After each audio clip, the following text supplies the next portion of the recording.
Officers on the pursuit call. Suspect vehicle was last seen heading north near the power station.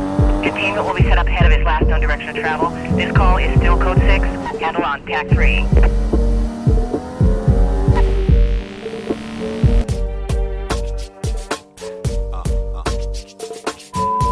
All right, we are back with another video.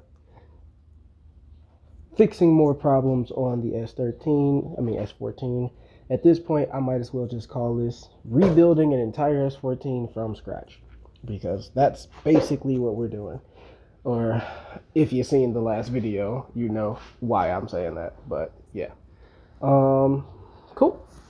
So to give insight for what this video is about outside of the title and thumbnail, we have some rear subframe stuff that we are going to be adding right now. So the main thing are these white line S14 rear subframe bushings, and the reason why I went with white line is because the white line ones come with new metal inserts over the polyurethane. So it's polyurethane on the inside, but these come with new metal inserts. You don't have to retain the 1996 metal inserts that were on the 240 like you would with what's the most common one? Is it Energy or something like that? The red ones that everybody uses, those don't come with the metal inserts. You have to keep those. With white line, you cut it all out and replace it all together, and it's still poly.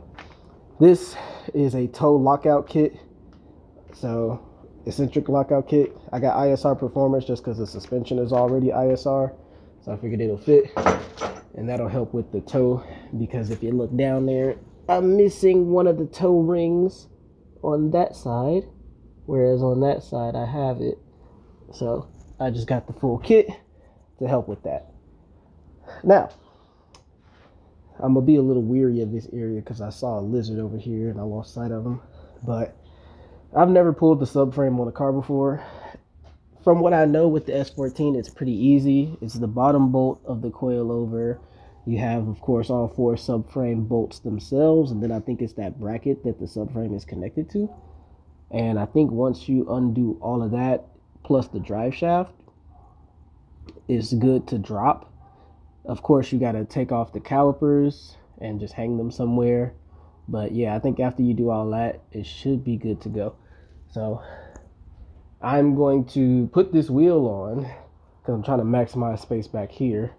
But I'm going to put this wheel back on, try to roll the car forward just to as close to this as possible so I can have some more room. You're not going anywhere. And once I have as much room in the front, jack it back up and start the process of disconnecting the drive shaft. I'm gonna do that first, and after I do the drive shaft, then I'll do both of these. Well, I'll take the wheels off, do the drive shaft, and then hopefully the rest of it should be a piece of cake, but we'll see. But yeah, if you haven't noticed, the main thing with it is my car right now, test drive after the new coilover install, it feels way better, but the rear end kind of has a mind of its own, and it's specifically in the driver's side rear, which will be this side. I'm hearing like a banging noise and my wheels are moving. Somebody that was spotting me was saying that my wheels were moving in and out, the toe was changing.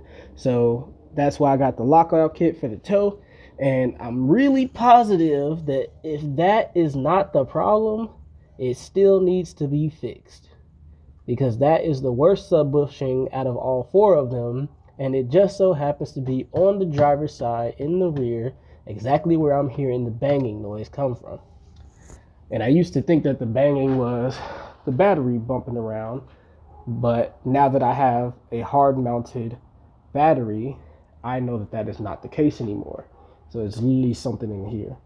But in addition to that, while I'm down here, I'm going to adjust my suspension arms. In the post that I made asking for clarity, some people were saying like this one is, you know, kind of on the edge of its thread. I need to readjust it the same length, but make sure that it's kind of in the middle. So I'll be doing that stuff while the subframe's out. I did want to upgrade my lower control arms, but upgrading lower control arms is going to be pretty easy with or without the subframe being out. And due to the amount of space that I have for the subframe to actually be out of the car, I'm going to try to make this a quick operation. So I'll probably just go without it. But what I will do is subframe bushings, readjust all the arms, and I'll probably try to paint the subframe just so that it can look kind of new and not 1996. And then that'll be that. And then take it for another test drive and see if it's working and the car feels solid finally. So this can kind of confirm what I'm talking about. This isn't even one of the bad ones, but look at the play on this subframe as I lower it down. The car is on the jack stands, so this is all the subframe. Look at this play.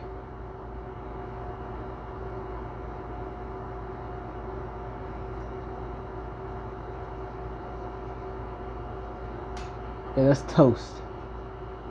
And I'm pretty sure the one that's all the way in there is even worse. But that little bit of play, that'll cause exactly what I'm talking about. So yeah, it's time to do that. Another thing in regards to subframe bushings, if you have this problem, fix it ASAP. Because if it's making this banging noise like how mine was, if it's doing that, that is a lot of force that's being moved around back here. And that force is known to also cause the gas cap, or not the gas cap, the gas tank to start leaking. And you know, if you're an S14 owner, you know that the gas tank leaking, they're fragile, especially at this day and age, and that's a pain in the ass to deal with as well.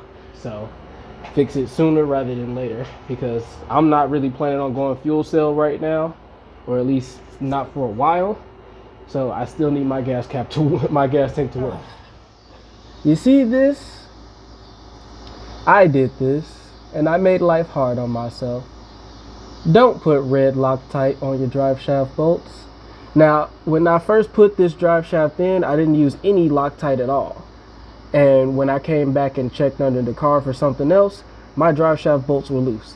So out of paranoia, I put red Loctite on them, thinking that I would never have to, or not never, but I wouldn't have to take it off anytime soon. Granted, I was right. It's about maybe 2 years later, but I had to take it off sooner than expected for these subframe bushings, and getting these off with the Loctite was just a pain in the ass. I still have to rotate it so I can get the other two, but yeah, just make sure to leave one rotor on there so you can still pull the e-brake and lock this up. Otherwise, you're going to have a hard time getting them off.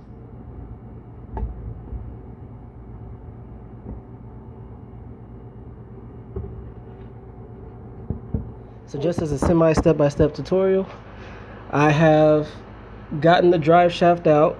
You could have seen that in the last clip. So the next one is this bracket. I got the one on that side out. So it's these. They have 3 bolts in them. One of them, this bolt right there, that is one that actually bolts to the subframe. So this is one of the 4 main subframe bolts, but the other 2 are not. Due to my age, or the car's age and all that stuff, it's taking a lot of elbow grease and the assistance of some WD-40 to get these out. But from what I have so far, I believe the OEM bolts for this one and this one are 14 millimeter. I did have somebody replace one at some point on the other side because it was 17 millimeters, but you know, if it works, it works. I'm gonna do all new hardware when I put these back in, the hands down. So that's my little update for now. So I have the brackets, the bolts holding the brackets in by themselves off on both sides. The bolts holding in the front subframe, I have loosened the nut on there and it's still threaded in just because I don't want to drop this thing immediately. And that's the same case on both sides. Don't forget to move your coilover off the nut, so you will have to take that bolt out and move it off that stud. And last thing I'm gonna do before dropping the subframe bolts,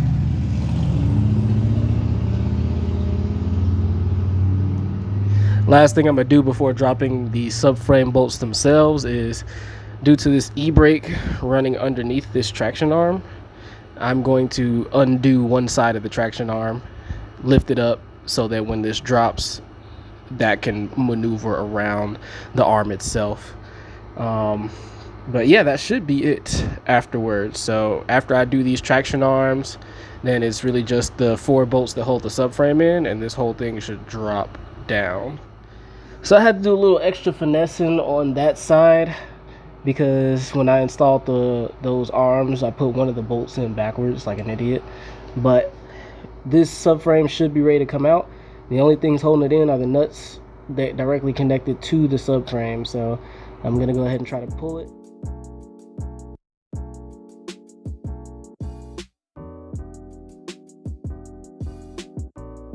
Alright, so after that montage, you would have seen that I got it out.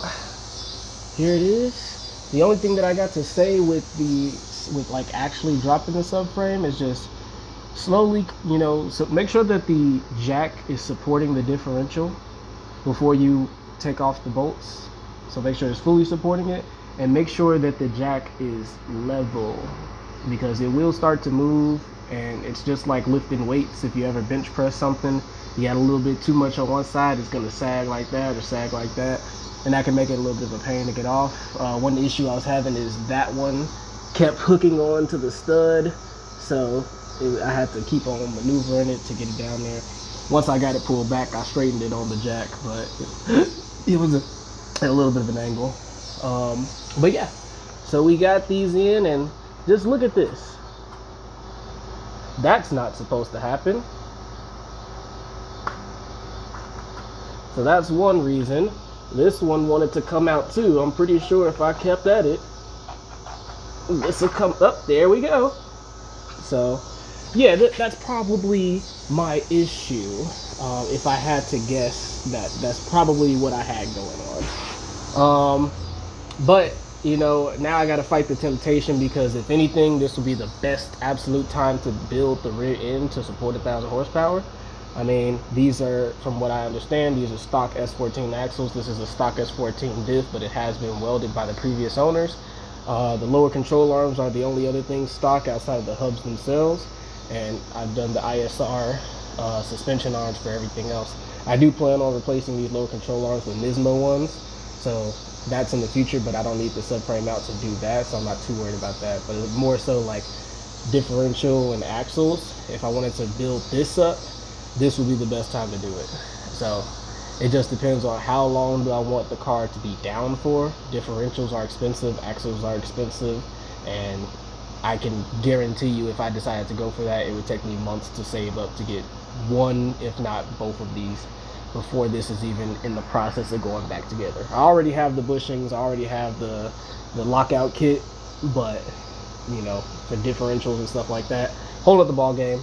Now that I got it out, I'll think about it, because if I do something with the differential, I'm gonna do the differential bushings and stuff, and then technically speaking, I should never have to pull this subframe again. But if I don't do it this time around, eventually I'll have to drop the differential just to, you know, do the diff and axles. But I think you could do that without doing a subframe. But this is my stopping point for today. I did some messing around here. This is the next day. Obviously, this just came out as it is, if you saw that last video, or the last clip. This one came out, but it leaves the bottom in there a little bit. And if you go towards the front ones, now I haven't touched the front ones at all up until now. The front ones are in there solid. Well, let's check this side. That one's in there solid as they're supposed to. Here's my process of thinking. I think that at some point in time, some incredibly not smart person took it upon themselves to try and do subframe bushings. However, I believe that they only switched out the rear two, and in doing so, they took out the metal piece that holds these in, didn't replace them, and so now you have the situation where these just drop in, and they thought that that was going to hold the car stable and didn't replace the front ones. The front ones look substantially older than the rear ones do, and the rear ones are the ones that are loose like this. Now, for example purposes, the ones that I showed earlier that are replacing these have a metal casing on them. The metal casing is factory to the S14. Most bushing sets that you get to replace them only come with the rubber piece on the outside, and you reuse the metal casing. I got these because I didn't want to reuse a casing from 1996. You see where I'm going with this? Like, whoever owned this car previously, it might not have been the guy that I bought it from, but maybe the guy before that or something like that. But whoever did this, you don't need to be working on cars anymore. So as I'm slowly but surely hammering this one in, here's something that reinforces that metal collar thing. So look here. Obviously this is the new metal collar, but this is the main lip, and this is unbroken until it's welded into the subframe. Look at the ones that were not changed. That's the main lip until it's welded. There's a secondary lip here because that's the old metal collar that was never taken out. Further proving my point that somebody only replaced the rear two and did a hack job at it, causing my problems. There's a way to get these out without burning them. That's what I did. And you basically just need a drill and these like kind of grips. And basically I drilled a bunch of holes around this middle piece all the way through up until the point where I can rip a section out, and then I can get this on there and pull out the middle piece. After that, it was just a matter of pulling out the top portion and then hammering out the bottom portion, and that's pretty much that. Now for the sleeve, basically what I plan on doing once my batteries recharge is I'm going to take a sawzall, cut in this section going this way, and basically just try to cut through that sleeve. Use the same thing to kind of bend it in and pull that one out.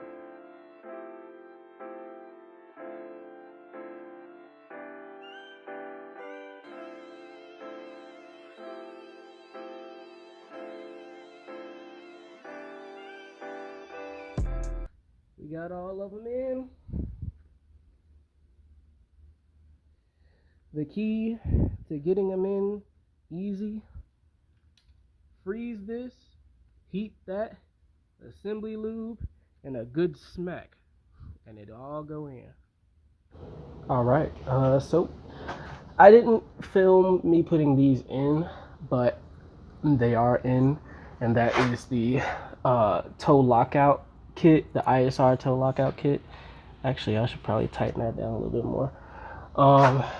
But yeah, basically all that does is it keeps that upper control arm and I think this is the traction arm from moving ever so slightly, changing your toe.